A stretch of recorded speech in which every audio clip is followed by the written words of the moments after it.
कहानी की शुरुआत में एक देवी की मूर्ति दिखाई जाती है जो अनाज और दौलत की देवी है और पृथ्वी उसकी कोख है। इस दुनिया की जब शुरुआत हुई तो देवी ने इस कोख से बहुत सारे देवी देवताओं को जन्म दिया, लेकिन देवी को अपने पहले बेटे से बहुत ही प्यार था जिसका नाम था हस्तर। इस मूवी के अनुसार किसी भी वेद पुराण में हस्तर का नाम नहीं है क्योंकि उसे देवी का सारा सोना और अनाज चाहिए था। सोना वो ले लेता है किसी तरह, लेकिन जैसे ही वो अनाज की तरफ बढ़ता है तो सारे देवी देवताओं ने उस पर हमला कर दिया और अनाज को बचा लिया। जैसे ही हस्तर को सभी देवी देवता मारने वाले होते हैं तब देवी हस्तर को बचा लेती है। हस्तर के लालच की उसे ये सजा दी जाती है कि उसे भुला दिया जाएगा और उसे कोई भी नहीं पूजेगा। पूर्ति की देवी काफी सालों तक हस्तर को अपने कोख में छुपा कर रखती है और वो जगह है तुम्बाड जहाँ पूर्ति की देवी ने हस्तर को छुपा कर रखा था। वहाँ के लोगों ने हस्तर का एक मंदिर बनाकर मूर्ति स्थापित कर दिया और उसकी पूजा करने लगती है, जिसकी वजह से बाकी के देवी देवता नाराज हो जाते हैं और उस गांव को शापित कर देते हैं, जिससे वहाँ हमेशा के लिए कभी न रुकने वाली बारिश शुरू हो जाती है। काफी साल गुजर जाने के बाद हमें इस गांव तुम्बाड में एक औरत को दिखाया जाता है जो कि एक जमींदार के बाड़े में आई हुई है और यहाँ पर एक ही पंडित जिंदा है जिसका नाम है सरकार। इसी वजह से इस जगह को सरकार का बाड़ा कहा जाता है। यहाँ पर वो औरत उसकी देखभाल करती है और उसको यौन सुख भी प्रदान करती है। वो उससे एक दिन सोने का सिक्का मांगती है, तब सरकार उससे कहता है ये सोना कमाना पड़ता है। इसके बाद सीन शिफ्ट होता है और उस औरत के दोनों बेटों को दिखाया जाता है, जिन्हें बड़े का नाम है विनायक राव और छोटे का नाम सदाशिव राव। ये दोनों अपनी माँ का इंतजार करते हैं क्योंकि इनकी माँ हमेशा की तरह सरकार के पास गई है,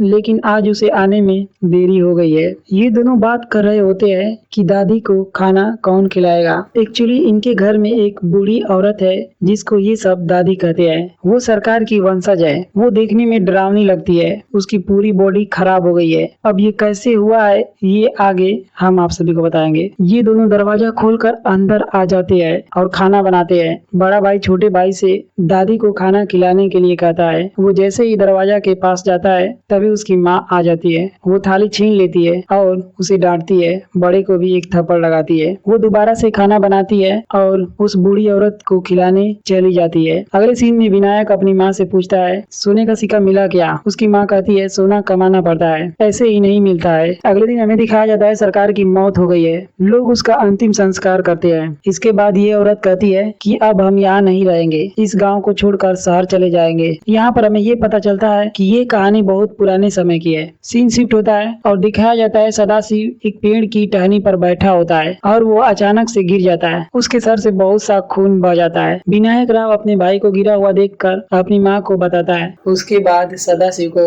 उसकी माँ बैलगाड़ी से बैल के पास ले जाती है। विनायक पूछता है दादी को खाना कौन खिलाएगा। उसकी माँ कहती है आज तुम्हें ही खाना खिलाना पड़ेगा, अगर वो परेशान करेगी तो बोल देना सो जा वरना हस्तर आ जाएगा। अगले सीन में विनायक घर आता है। उसे दादी की आवाजें सुनाई देती है। वो उस कमरे के पास लालटेन लेकर जाता है और वो दरवाजा खोल देता है इस लालच में कि वो खजाने का पता बताएगी। वो बताती है कि सरकार के बाड़े में है खजाना, पर पहले मुझे खाना दो तब मैं बताऊंगी। विनायक उसे खाना बनाने के लिए रसोई में आता है और वो नाम याद करने की कोशिश करता है जिससे दादी सो जाए, और उसे याद ही नहीं आता है और दादी रसोई में आकर उसके पैर में जंजीर लगा देती है और घसीटते हुए अपने कमरे में लेकर जाती है। वो उसे मारने ही वाली होती है तभी उसे नाम याद आ जाता है और वो कहता है दादी सो जा वरना हस्तर आ जाएगा, और वो सो जाती है। उसके बाद विनायक की माँ आती है और विनायक को घायल देखकर रोती है और उसके घाव पे मरहम लगाती है। विनायक पूछता है कि उसका भाई कहाँ है। उसकी माँ रोने लगती है क्योंकि सदाशिव मर गया था। इसके बाद ये दोनों सुबह नाव से शहर की तरफ निकल जाते हैं। यहाँ पर विनायक अपनी माँ से सोने के सिक्के के बारे में पूछता है। उसकी माँ उसे सोने का सिक्का दे देती है। विनायक काफी लालची होता है। वो कहता है कि क्यों नहीं हम लोग सारा सोना लेकर आते हैं, चलो बाड़े में। उस बुढ़िया को खाना नहीं देंगे 2 दिन तो वो जरूर बता देगी। वो कहता है वापस चलो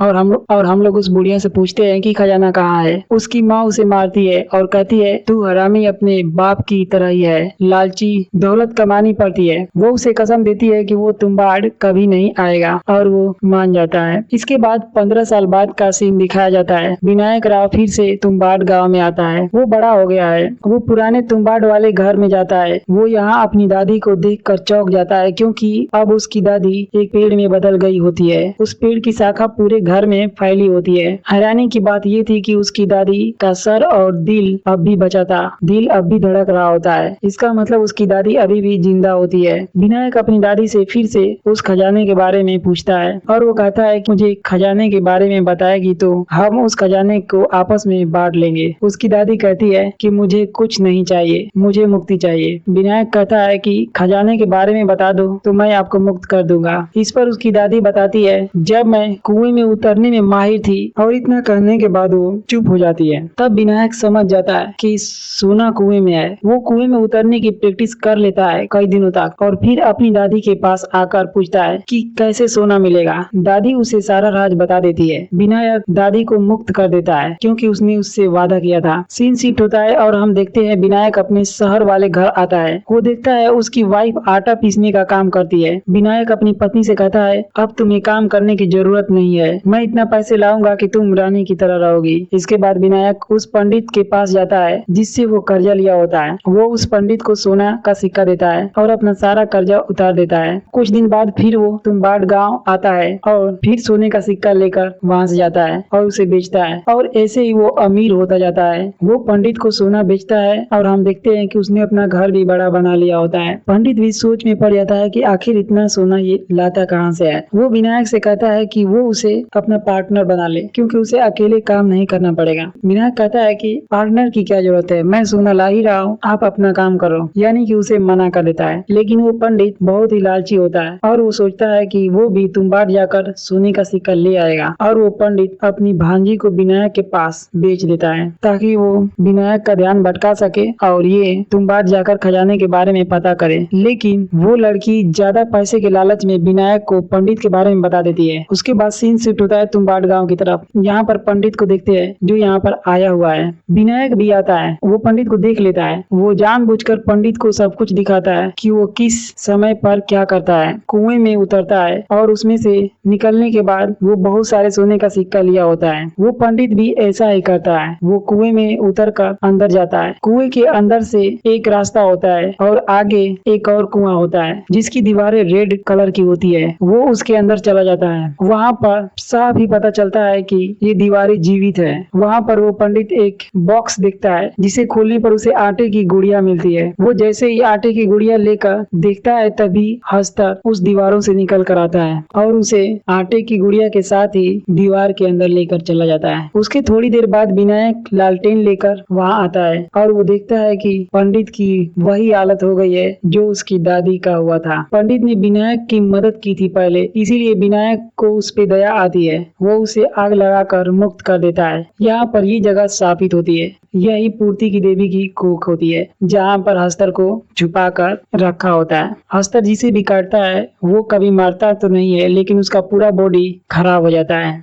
उसके बाद कहानी शिफ्ट होती है कुछ साल बाद और हमें विनायक के बेटे को दिखाया जाता है जिसका एक पैर खराब होता है। विनायक अपने घर में ही बिल्कुल वैसा ही सेटअप बनाया होता है जैसा कि उस कुएं में होता है। उसका बेटा रोज कुएं में उतरने की और सोना लेकर वापस आने की प्रैक्टिस करता है। इस सब को करने में उसे कितना समय लगता है वो भी एक जगह पे नोट करता है। अब कुछ दिनों बाद विनायक अपने बेटे को लेकर तुम्बाड़ गांव आ जाता है और उसको यहाँ लाकर की गुड़िया भी बनाना सिखाता है। लेकिन आज वो सिर्फ प्रैक्टिस के लिए आए होते हैं, इसलिए विनायक उस आटे की गुड़िया को दूर फेंक देता है और उसको कुएं के अंदर नहीं ले जाता है जिससे कि हस्तर उनके सामने ना आए और ये दोनों कुएं के अंदर जाते हैं। तो विनायक का बेटा गलती से अपने साथ वो आटे की गुड़िया ले आया होता है क्योंकि उसे पूरी सच्चाई पता नहीं होती है कि आखिर कुएं के अंदर क्या है। जैसे ही आटे की गुड़िया को बाहर निकालता है हस्तर दीवार से बाहर निकलता है। वो गुड़िया हाथ से फेंक देता है। हस्तर उस गुड़िया को झपक लेता है। ये लोग किसी तरह वहाँ से भागकर जान बचाने की कोशिश करते हैं। विनायक का बेटा